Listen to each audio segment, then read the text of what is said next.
Estimados pasajeros, muy buenas noches. Les saluda su conductor ya teniendo listo para ustedes un nuevo viaje a través de la desolada carretera.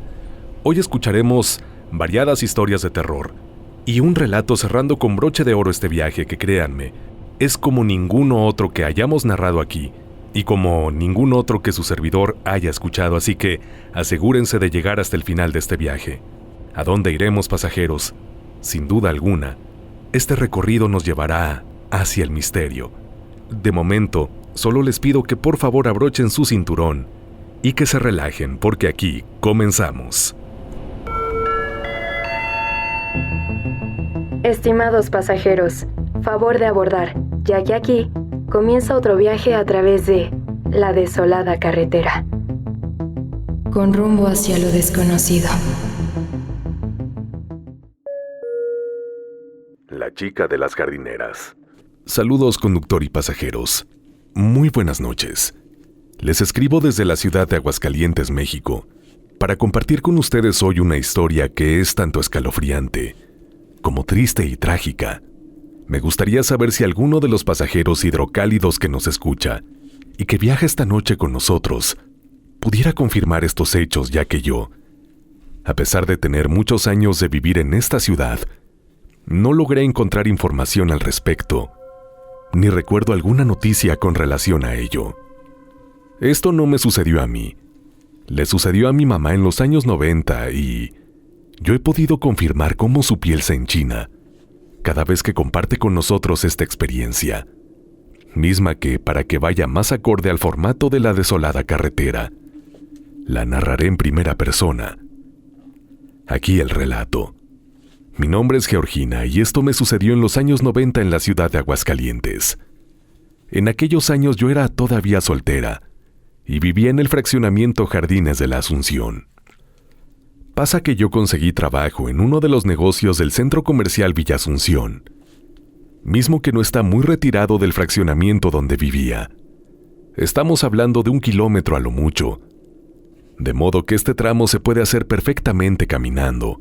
Y yo, por ejercicio y por distraerme, decidí recorrerlo siempre así.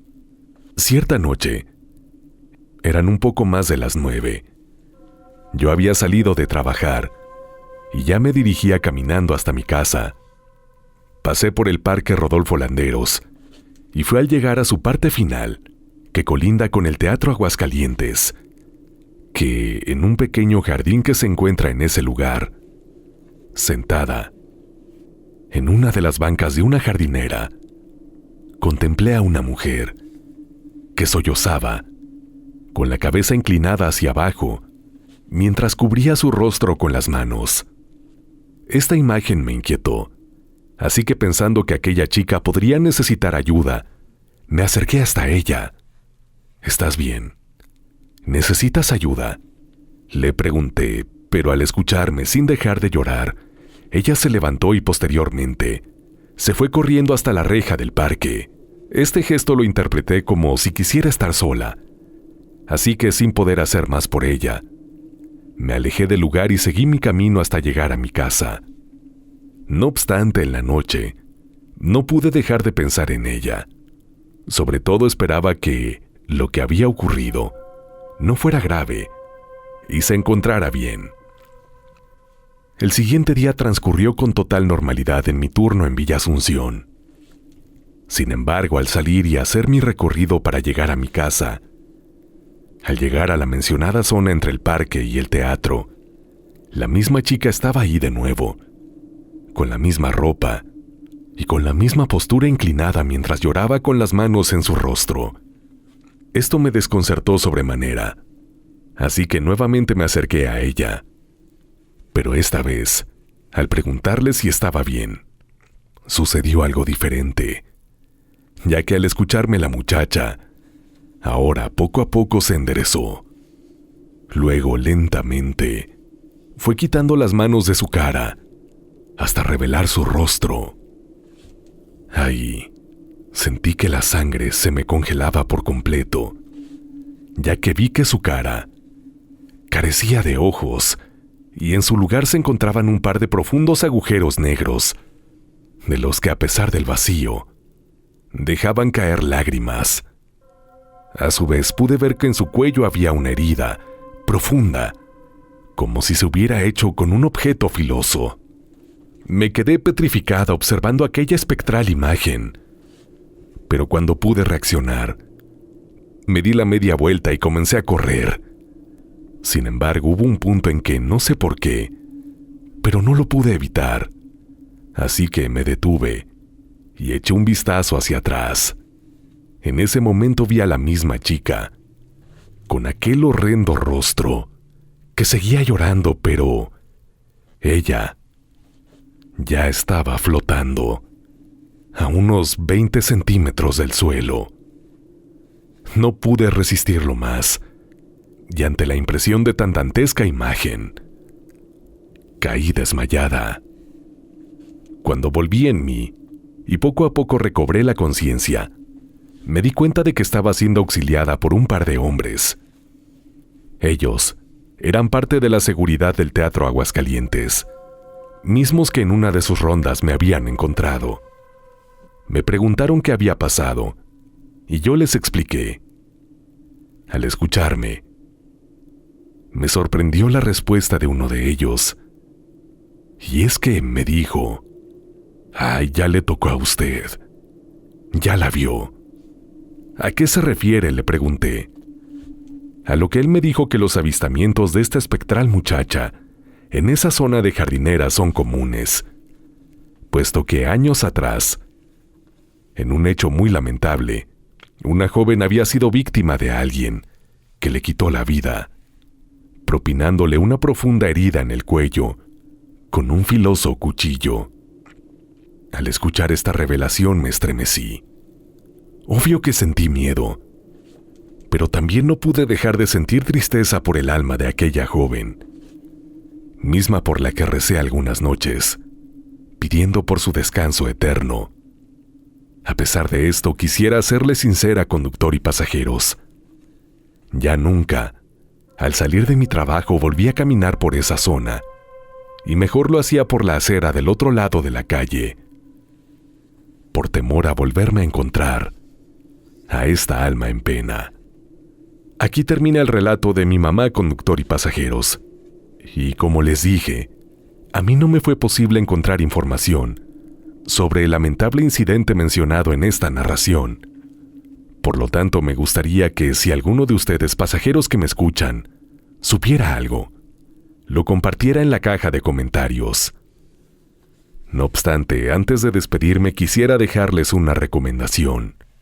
Si ustedes son de Aguascalientes o alguna vez vienen a esta ciudad, traten de caminar de noche por esta zona, ya que alguno de ustedes que me escucha podría ser el siguiente en encontrarse con el espectral fantasma de aquella chica que les va a devolver la mirada con sus sollozantes cuencas vacías.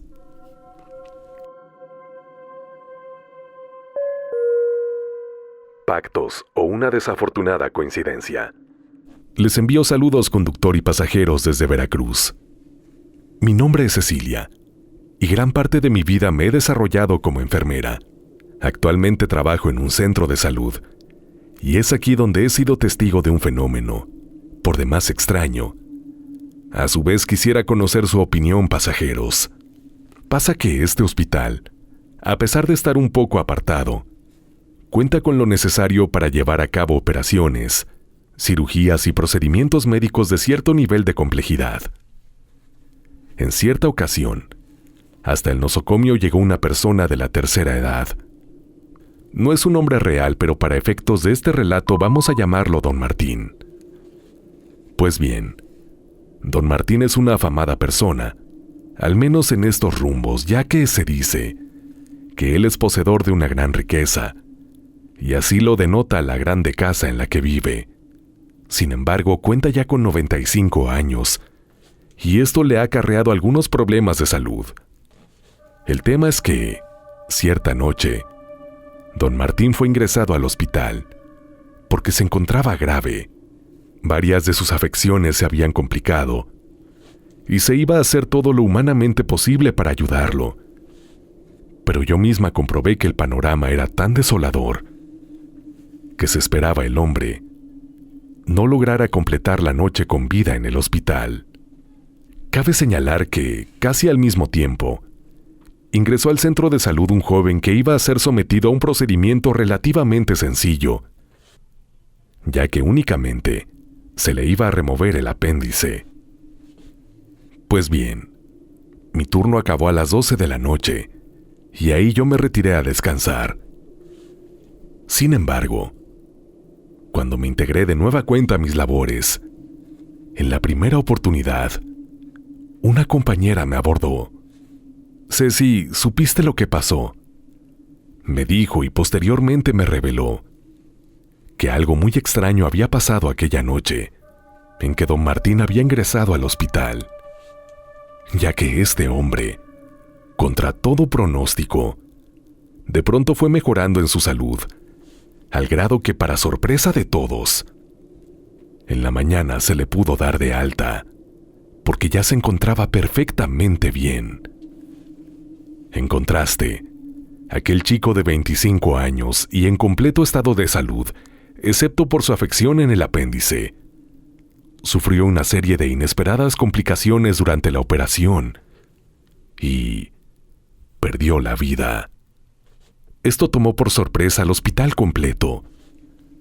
Sin embargo, como profesionales de la salud, sabemos que cualquier procedimiento médico, por sencillo que sea, puede complicarse, y pensamos que este había sido el caso. Sin embargo, meses después, don Martín volvió a ser ingresado al hospital, en estado crítico. Curiosamente, en esa ocasión, también estaba por realizarse un procedimiento relativamente sencillo, y es que a otro paciente de 30 años de edad, en buen estado de salud en general, se le iba a remover una hernia.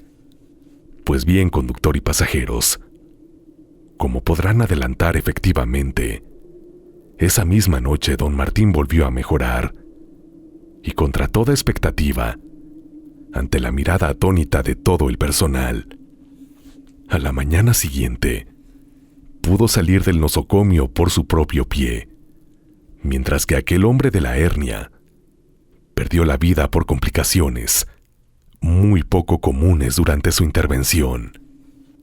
Para, como coloquialmente se dice, conductor y pasajeros, no hacerles el cuento largo, no ha sido tan común, pero sí hemos logrado detectar un patrón constante, y es que en todo el tiempo que llevo laborando, van unas 2 veces más que don Martín ha sido ingresado en graves condiciones de salud y ha mejorado, y en contraste otra persona joven, y se podría decir con buena salud en general, ha perdido la vida. Y es aquí donde viene una importante nota al alcance de un detalle que había dejado fuera de mi narración. Y es que en este poblado se dice que aquel anciano es un afamado brujo que hizo su fortuna a base de pactos con entidades oscuras. Tanto así que fue abandonado por su familia y ahora vive solo en su lujosa mansión. También lo que se especula, a partir de lo que hemos podido atestiguar, es que este hombre ha logrado conservar su vida a cambio de ofrendar otras. Y esto, curiosamente, oyentes, podría ser un tema más común de lo que se cree. Y es que en mi trayectoria me he encontrado con testimonios similares que otros colegas han compartido conmigo. Incluso hay una película que trata, si bien no este tema en específico, sí uno muy similar. Esta película se llama La llave maestra. Por si no la han visto, conductor y pasajeros, si gustan revisarla. A la fecha, con relación a la divulgación de mi relato, ya tiene unos meses que don Martín no se ha aparecido por acá. Sin embargo, todo el personal estamos expectantes, esperando de corazón que, a su arribo, ningún otro paciente pierda la vida. Sin embargo, la última palabra la tienen ustedes, pasajeros. ¿Qué es lo que creen? ¿Esto se trataría de la manipulación de energías a muy alto nivel? ¿O todo sería el producto de una serie de muy desafortunadas coincidencias?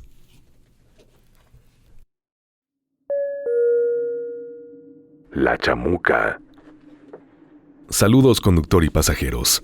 Les escribe Abraham desde la Ciudad de México, con la intención de compartir con ustedes una experiencia verdadera, muy aterradora, pero sobre todo trágica. Después de 30 años, todavía a veces me gusta pensar que todo se trató de una triste coincidencia y que las acciones que tuvimos, siendo unos niños irresponsables, no tuvieron que ver con el lamentable desenlace de esta vivencia. Aunque eso es un peso con el que he tenido que cargar todos estos años. A la par quisiera que mi experiencia también sirviera como advertencia por si algún otro pasajero que me escucha estuviera pensando en llevar a cabo algo así, lo pensara 2 veces y mejor se abstuviera y se mantuviera al margen. Para conocer mi relato, hay que remontarnos al año 1995, en donde yo cursaba el primer año de mi educación secundaria. El nombre de la institución me lo voy a reservar, pero lo que sí les voy a decir es que en aquel entonces, mi mejor amigo era un chico que para efectos de este relato, nos vamos a referir a él por su apellido, Collos. Pues bien, en aquellos años mi compañero ya comenzaba a experimentar una fuerte atracción hacia el sexo opuesto, particularmente por una compañera de nombre Diana. Sin embargo, él era tímido y no sabía cómo acercarse a ella, así que ideó un plan para que pudieran estar juntos. Resulta que en sus palabras, Collos describía a su madre como una persona muy curiosa, amante del ocultismo y de todos los temas paranormales, pero a un grado muy elevado, tanto así que semanas atrás había adquirido una tabla Ouija. El plan de mi amigo era llevar a escondidas esta tabla a la escuela y proponerle a Diana que jugara con nosotros. Luego forzar algunas respuestas de la tabla para asustarla. Y ya en este estado, Collos podría consumar la parte final de su plan y abrazarla para calmarla y finalmente estar más cerca de ella. Honestamente, aquella me pareció una gran idea y no encontré fallas en la lógica de mi amigo. Así que siendo solidario con él, decidí ayudarlo y seguir con el plan. Este se lo compartimos a Diana y a ella le agradó. Sin embargo, dijo que le gustaría que también estuviera presente Andrea, su mejor amiga. Nosotros no tuvimos problema con ello. La mañana siguiente transcurrió con normalidad, pero a la hora del receso, cuando ya todos nuestros demás compañeros habían salido, nos quedamos únicamente nosotros 4. Collos sacó de su mochila aquella tabla. Haciendo un hueco entre las bancas, nos sentamos en el suelo del centro del salón y dimos inicio a la sesión. Collos colocó la tabla en el piso y luego comenzó a hacer un par de preguntas, mientras Diana y yo observábamos, y Andrea sostenía una libreta con una pluma, con el objeto de apuntar las letras y así descifrar las palabras más rápido. Pero aquel puntero no se movía. Entonces Collos me pidió que yo también posicionara mis dedos sobre el puntero. Lo hice levemente, sin aplicar presión. Collos preguntó nuevamente: ¿hay alguien aquí con nosotros?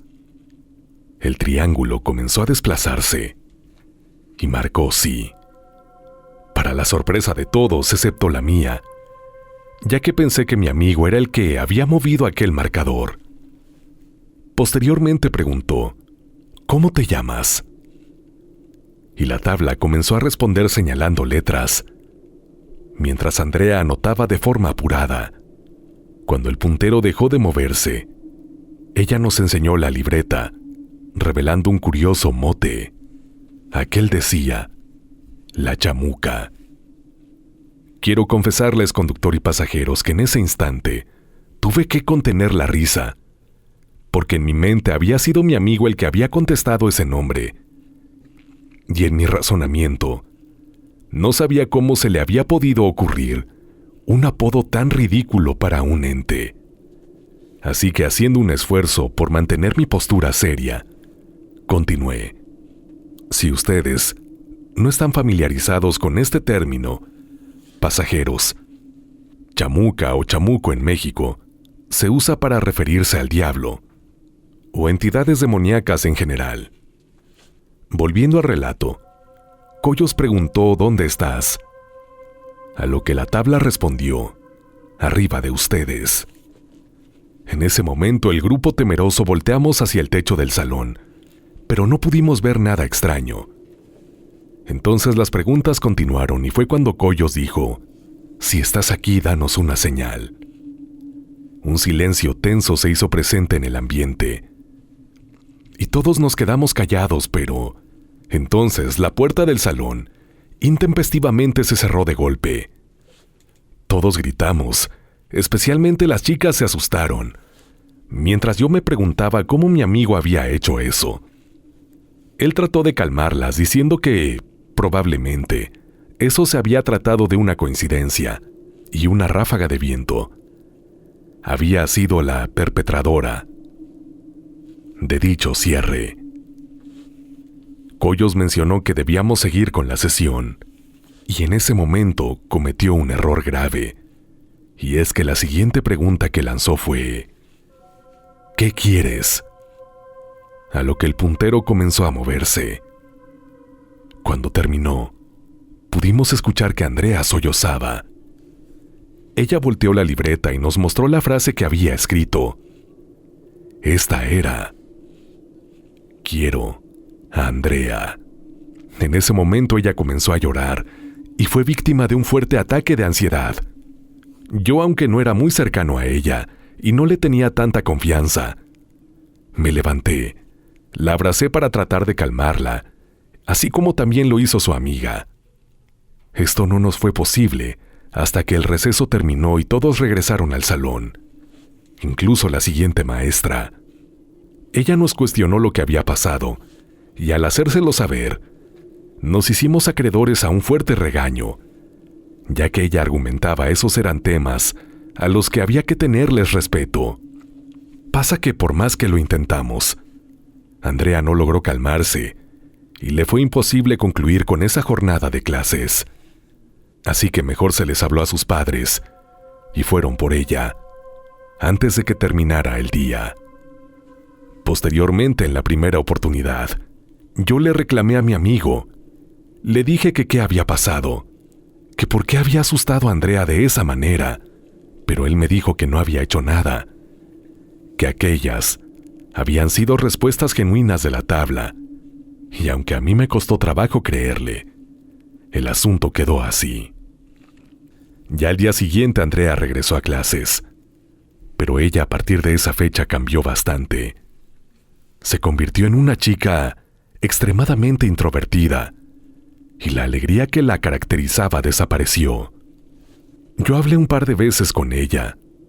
Me decía que en ningún momento se sentía sola, que escuchaba voces y que por las noches se sentía observada y no podía descansar.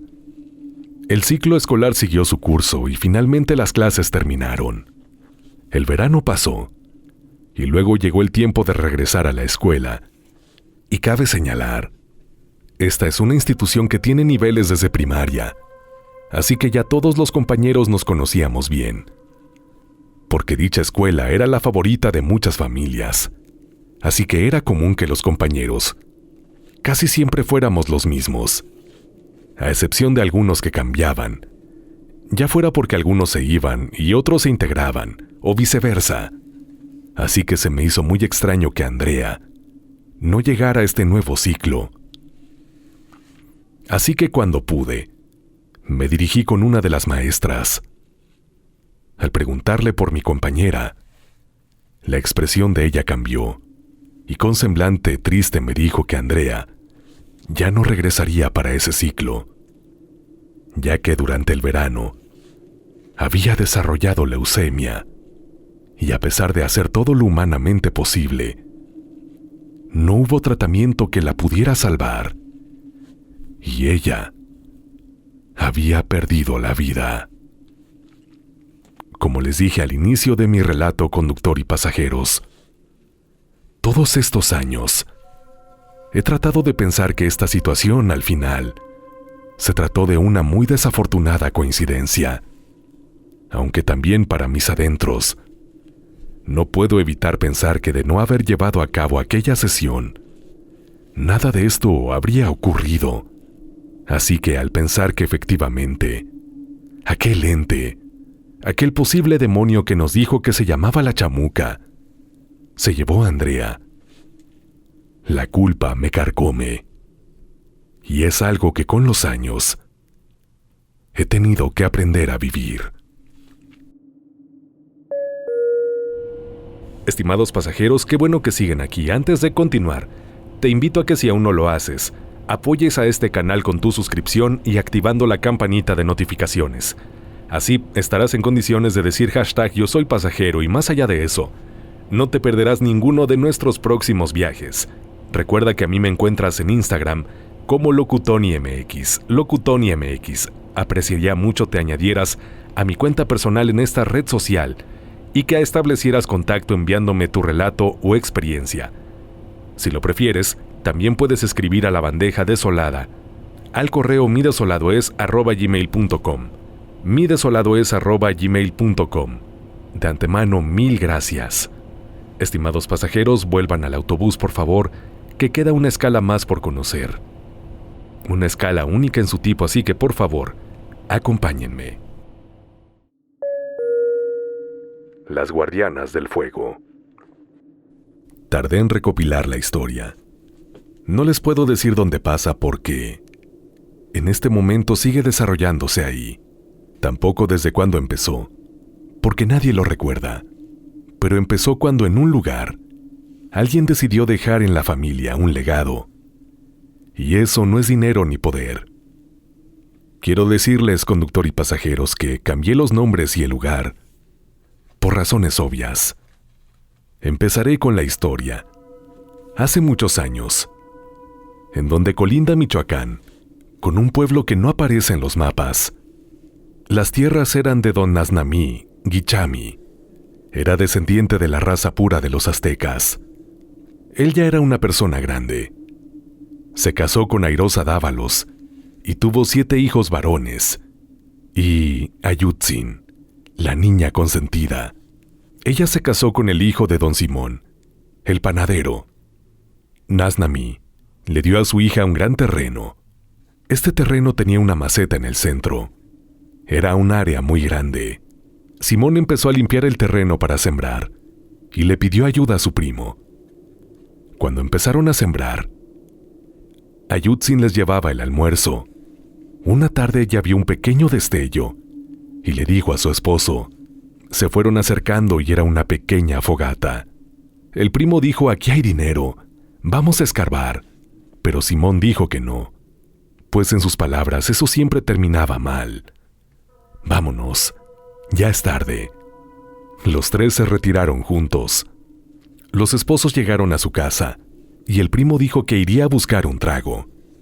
Ella preguntó qué será esa lumbre.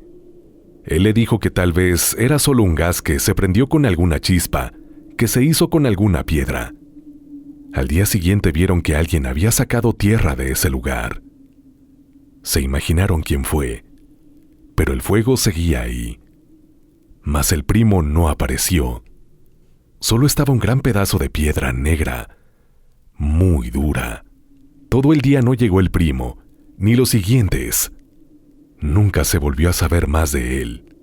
Simón preguntó: ¿crees que se encontró algo? No sé, contestó ella, pero mejor sugirió apagar aquella flama. Empezaron a echarle tierra, pero no se apagaba. De repente alguien los saludó.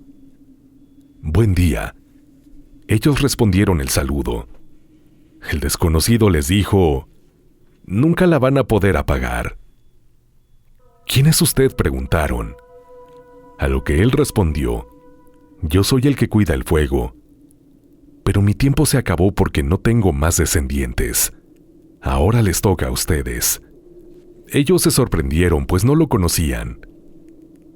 Se dirigió hasta ella y le dijo: esta vez le toca a todas las primogénitas de tu descendencia.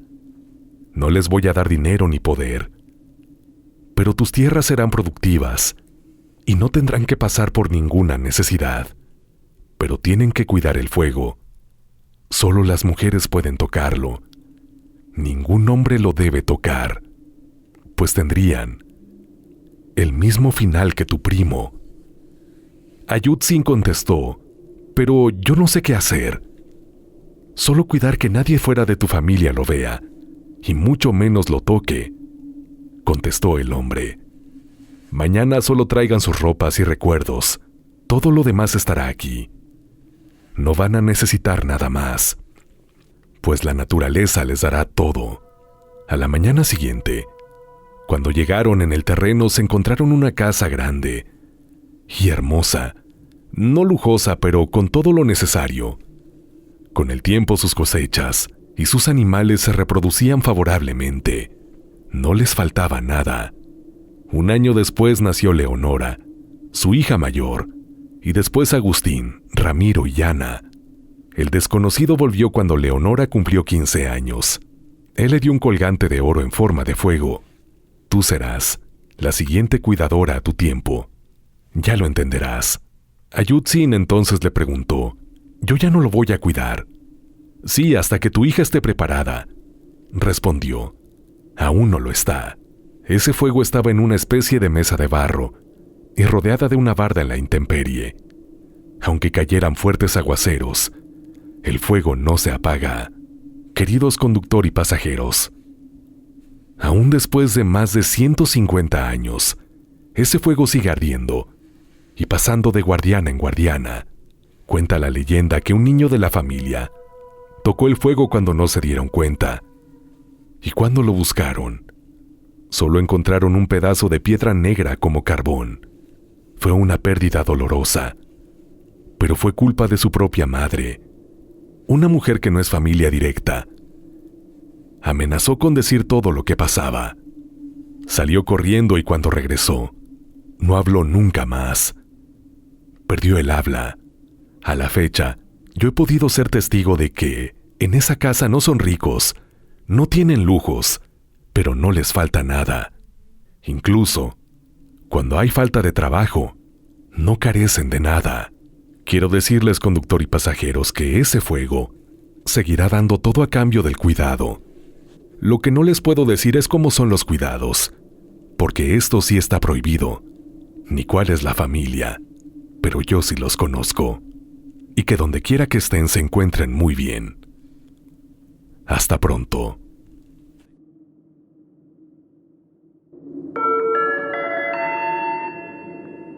Estimados pasajeros, hemos llegado a nuestro destino. Gracias por acompañarnos en este viaje. Es momento de descansar. Si creen poder,